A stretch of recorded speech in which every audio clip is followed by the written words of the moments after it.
আসসালামু আলাইকুম। আন্তর্জাতিক সর্বশেষ আপডেট সংবাদে আপনাকে স্বাগতম। শুরুতেই জানিয়ে দেব সংবাদ শিরোনাম। বাশার আল আসাদ এখন মস্কোয় অবস্থান করছে, জানিয়েছে রাশিয়া।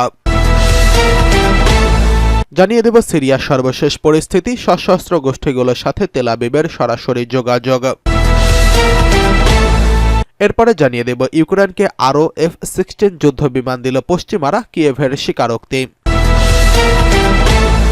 জানিয়ে দেব ইউক্রেন যুদ্ধ বন্ধে চুক্তির পথে জেলেনস্কি, বলছেন ডোনাল্ড ট্রাম্প।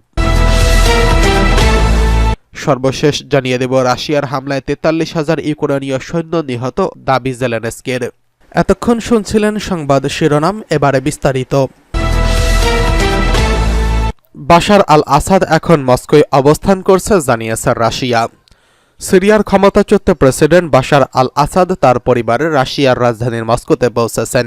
ক্রেমলিনের সূত্র উল্লেখ করে দেশটির রাষ্ট্রীয় বার্তা সংস্থা তাস এই তথ্য নিশ্চিত করেছে। খবরে বলা হয়েছে, মানবিক দিক বিবেচনা করে আসাদ ও তার পরিবার রাজনৈতিক আশ্রয় নিয়েছে রাশিয়া। ক্রেমলিনের একটি সূত্র বলছে, রাশিয়া সব সময় সিরিয়া সংকটের একটি রাজনৈতিক পক্ষের সমাধানের পক্ষে ছিল। আমরা জাতিসংঘের তত্ত্বাবধানে আলোচনা পুনরায় আরম্ভের জন্য জোর দিচ্ছি। তাসের খবরে বলা হচ্ছে, রাশিয়ার কর্মকর্তারা সিরিয়া সশস্ত্র বিরোধী গোষ্ঠীর সঙ্গে যোগাযোগ রাখছেন। বিদ্রোহীরা সিরিয়ায় অবস্থিত রাশিয়ার সামরিক ঘাঁটি ও কূটনৈতিক মিশনের নিরাপত্তা নিশ্চয়তা দিয়েছে। এদিকে সিরিয়ার পরিস্থিতি নিয়ে আলোচনা করতে জাতিসংঘের নিরাপত্তা পরিষদের জরুরি বৈঠকের আহ্বান করছে রাশিয়া। জাতিসংঘের দেশটির প্রথম উপস্থায়ী প্রতিনিধি দিমিত্রি পলিয়ানস্কি সোমবার জানিয়েছেন, এই বৈঠক অনুষ্ঠিত হওয়ার সম্ভাবনা রয়েছে। বার্তা সংস্থা এএফপি জানিয়েছে, কূটনৈতিক সূত্রগুলো বৈঠকের সময় নিশ্চিত করেছে, পলায়ানস্কি আসাদ সরকারের পতনের গভীরতা এবং তার প্রভাব রাশিয়া ও মধ্যপ্রাচ্যের জন্য কি হতে পারে তা এখনই বলা কঠিন। তিনি আরও জানিয়েছেন, গোলান মালভূমি জাতিসংঘ নিয়ন্ত্রিত নিরস্ত্রীকরণ অঞ্চলে ইসরায়েলের সামরিক অঞ্চল নিয়েও দখল নিয়েও আলোচনার সম্ভাবনা রয়েছে। এদিকে সিরিয়ার সর্বশেষ পরিস্থিতি, সশস্ত্র গোষ্ঠীগুলোর সাথে তেল আবিবের সরাসরি যোগাযোগ। চলতি গত 27 নভেম্বর ইহুদিবাদী ইসরায়েল ও লেবাননের মধ্যে যুদ্ধবিরতির ঘোষণার সাথে সাথে কিছু দেশের সমর্থন সিরিয়ায় সশস্ত্র গোষ্ঠীগুলোর দেশটির বিভিন্ন অঞ্চলে ব্যাপক আক্রমণ শুরু করে এবং অনেক জায়গা দখল করে নেয়। গতরাতে সিরিয়ার প্রেসিডেন্ট বাশার আল আসাদ রাজধানী দামেস্কের ত্যাগ করে এবং পরপরই ওই দেশটিতে তারা ব্যাপক পরিবর্তন ঘটে। গতকাল থেকে এ পর্যন্ত সিরিয়ায় কি গুরুত্বপূর্ণ পরিবর্তন ঘটেছে তার একটি সংক্ষিপ্ত বিবরণ দেওয়া হলো। ইহুদিবাদী সূত্র জানিয়েছে, ইসরায়েলি মন্ত্রিসভা মন্ত্রীদের সিরিয়ার পরিস্থিতি সম্পর্কে মন্তব্য না করার নির্দেশ দিয়েছেন। মার্কিন যুক্তরাষ্ট্রের নবনির্বাচিত মার্কিন প্রেসিডেন্ট ডোনাল্ড ট্রাম্প সিরিয়ার পরিবর্তিত পরিস্থিতির ব্যাপারে এক প্রতিক্রিয়ায় বলেছেন, ওই দেশটিতে যেসব ঘটনা ঘটেছে সে ব্যাপারে মার্কিন যুক্তরাষ্ট্র নাক গলানো উচিত হবে না এবং দেশটির বর্তমান সংঘাতময় পরিস্থিতির সঙ্গে যুক্তরাষ্ট্রের কোনো সম্পর্ক নেই।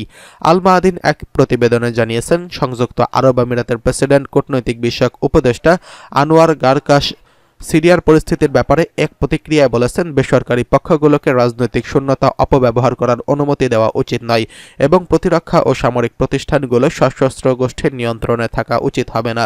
ইসরায়েলের টিভি চ্যানেল 11 জানিয়েছে, তাহারি আশ-শামস গোষ্ঠীর একজন সদস্যদের সঙ্গে এক সাক্ষাৎকারে তারা ইসরায়েলের প্রতি এই গোষ্ঠীর অবস্থান সম্পর্কে জিজ্ঞাসা করেছিলেন। প্রকাশিত ভিডিওতে তাহারি আশ-শামস গোষ্ঠীর এই সদস্য ইসরায়েলকে উদ্দেশ্য করে বলেছেন, ইসরায়েলের প্রিয় প্রতিবেশী ও বন্ধুরা, তাদের ব্যাপারে আমাদের কোনো চরমপন্থা নীতি থাকবে না। আমরা আমাদের পছন্দ বা অগ্রাহ্য ও আগ্রহকে ইসরায়েলের সাথে শেয়ার করব। সিরিয়ার আশ-শামস গোষ্ঠী এক টেলিভিশন বিবৃতিতে সেই দেশের সমস্ত বন্দীদের মুক্ত দেওয়ার ঘোষণা করছে। ইসরায়েলি যুদ্ধ বিমানগুলো দক্ষিণ সিরিয়ার কুনৈত্রার উপকণ্ঠে বোমাবর্ষণ করছে। ইহুদিবাদী ইসরায়েলের সংবাদ সূত্র জানিয়েছে, ইসরায়েলি সেনাবাহিনী গোলানের সংরক্ষিত অস্ত্রের গোদাম আক্রমণ করছে। ইসরায়েলি রেডিও দাবি করছে যে ইসরায়েলি সেনাবাহিনী সিরিয়ার সাথে সীমান্ত লাইন এবং যুদ্ধবিরতির লাইন বরাবর একটি গভীর পরীক্ষা খনন করছে। ইসরায়েলি আর্মি রেডিও ঘোষণা করছে যে সীমান্তের কাছে সেনাবাহিনীর কাছে সিরিয়ার কুনৈত্রার বাফার জোনে তাদের সামরিক অভিযান শুরু করছে। আন-নাসরাহ ওয়েবসাইটের এক প্রতিবেদনে ঘোষণা করছে যে সিরিয়ার আশ-শামস গোষ্ঠী হোমসের সামরিক কারাগার থেকে 3500-রও বেশি বন্দীকে পালানোর সুযোগ করে দিয়েছে। এদিকে ইউক্রেনকে আবারও F-16 যুদ্ধ বিমান দিল পশ্চিমারা, কিয়েভের স্বীকারোক্তি। ইউক্রেনের প্রেসিডেন্ট ভলোদিমির জেলেনস্কি ঘোষণা করেছেন যে তার দেশ মার্কিন নির্মিত F-16 জঙ্গি বিমানের আরও একটি চালান হাতে পেয়েছে। ন্যাটো সদস্য ডেনমার্ক যুদ্ধ বিমানের এই চালান পাঠিয়েছে বলে জানিয়েছেন তিনি। জেলেনস্কি বলেন, ডেনমার্ক থেকে পাঠানো এসব F-16 জঙ্গি বিমান ইউক্রেনকে রাশিয়ার বিমান হামলা থেকে রক্ষা করতে সাহায্য করবে। ইউক্রেনের প্রেসিডেন্ট F-16 জঙ্গি বিমানের নতুন চালান পাওয়ার কথা ঘোষণা করছেন, তবে তিনি এই কথা পরিষ্কার করেননি যে কতটা উন্নত মানের এবং কতগুলো বিমান তিনি হাতে পেয়েছেন। এসব বিমান এরই মধ্যে ইউক্রেনের বাহিনীতে যুক্ত করা হয়েছে কিনা তাও স্পষ্ট করেননি তিনি। জেলেনস্কি বলেন, এর আগে ইউক্রেনের পক্ষ থেকে যেসব যুদ্ধ বিমান দেওয়া হয়েছিল তা রাশিয়ার ক্ষেপণাস্ত্র মোকাবেলায় কাজ করছে। ইউক্রেনের নেতা এক্স পোস্টে বলেন, ডেনমার্ক থেকে F-16 জঙ্গি বিমানের নতুন চালান পাওয়ার পরই আমাদের বিমান প্রতিরক্ষা ব্যবস্থা আরও শক্তিশালী হলো। এই জন্য আমি ইউক্রেনের প্রধানমন্ত্রীর মেত্রে ফ্রেডরিক্সের ধন্যবাদ জানাই।